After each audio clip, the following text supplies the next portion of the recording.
여러분, 정말 인간이 죽지도 못하고 최고의 고통을 죽을 때까지 경험하게 만드는 것이 십자가 처형이었다는 거예요.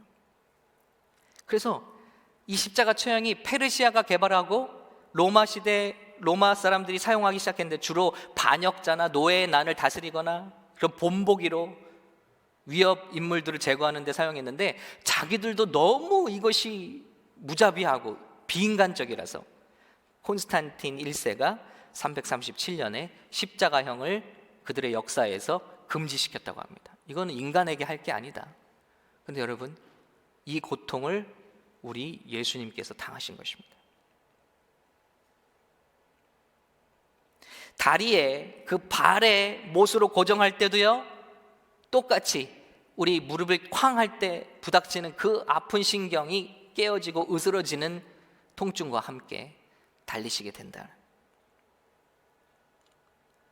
이제 달리고 나서는요, 탈골된 가슴이 무게로 인해서 아래로 내려와 숨을 들어 마실 수 없게 돼요. 그렇다고 숨을 마시기 원한다면 온몸을 힘을 주어서, 이제 팔이 부러졌기 때문에, 팔이 탈골되었기 때문에 다리로 들어 올려야 되는데 엉거주춤한 제사로 십자가에 매달려 있기 때문에 한숨 한숨이 정말 고통스럽고, 그 등에 찢어진 가죽이, 찢어진 살이 십자가에 오르내리며 긁히며 주는 고통 가운데 한숨 한숨을 간신히 내쉬는 고통 가운데 예수님이 들어가게 되신다는 것입니다.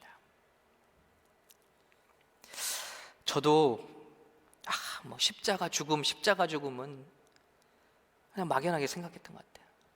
근데 이 책을 읽으니까 예수님이 우리를 위해서 정말 당하신 고통은 상상을 초월하는 것입니다. 그 인류 역사상 그 누구도 이보다 더 아픈 것을 경험할 수는 없는 것.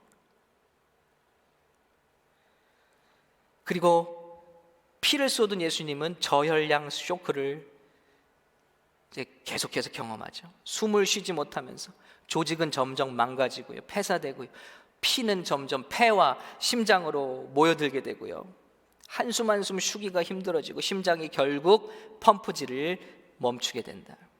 바로 이렇게 죽기 직전에 심장이 불규칙하게 뛰기 시작하는데 마지막이죠. 예수님은 그때를 인지하셨던 것 같다. 왜냐하면 그때 아버지여, 내 영혼을 아버지 손에 부탁하나이다 하고 기도하셨다는 거예요. 이제 죽는구나, 인지 직감하셨다는 것입니다. 이제 쇼크로 심장이 정지하게 되면요, 예수님의 사인이 heart failure, heart break, 우리 때문에 가슴이 터지신 거예요. 그렇게 되면 심장 주변에 심낭삼출이라고 해서 주변에 물이 고이게 되고, 또 폐주에 늑막삼출이 일어나서 물이 고이게 된다고 합니다. 그때 로마 병정이 확인 사살을 위해서 옆구리로부터 예수님의 심장을 향해서 창을 찌르고요, 빼었을 때 물과 피가 쏟아졌다고 요한은 증거하고 있는 것입니다. 이 모든 것이 의학적으로 의심할 수 없는 사망 상태라고 메드럴 박사가 증언하는 것입니다. 이 박사님뿐만 아니라 미국 의학협회 저널 논문 윌리엄 에드워즈 박사가 이렇게 논문을 올렸고요, 채택된 것은 뭐냐면요, 역사적 의학적 증거들을 살펴볼 때 예수는 창에 허리를 찔리기 전에 분명히 죽어 있었다. 예수가 십자가 위에서 죽지 않았다는 가정에 기반한 해석들은 현대의학적 관점에서 볼 때 모두 다 잘못된 주장이다. 이것을 소개하고 있다는 것입니다. 예수님은 죽으신 거예요. 기절해야 했던 분을 끌어내려서 부활이라고 속인 것이 아니라 우리의 죽음과 사망을 그 몸에 대신 안으시고 경험하시고 그리고 죽으셨다는 것입니다. 많은 측면들이 있지만 또 상황적인 측면을 이야기합니다.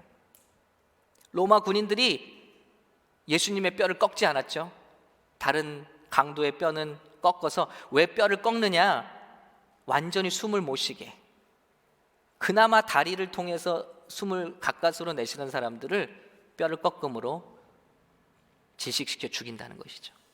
그런데 예수님 앞에서는 이미 죽은 것을 보고 창으로 찌르는 것으로 대신했습니다. 이것을 보고 로마 군인들이 뇌물을 받고 살려준 것이 아니냐. 그런데 로마법상 자기가 처형한 사람이 살아나게 되면 그 사람이 짊어질 형량을 자기가 채워야 됩니다. 사형이면 사형을 받게 된다. 만에 하나 예수님이 무덤에서 깨어났다 할지라도 제자들과 여인들이 그 모습을 보고 예수님의 부활, 생명을 외쳤잖아요. 기뻐하며.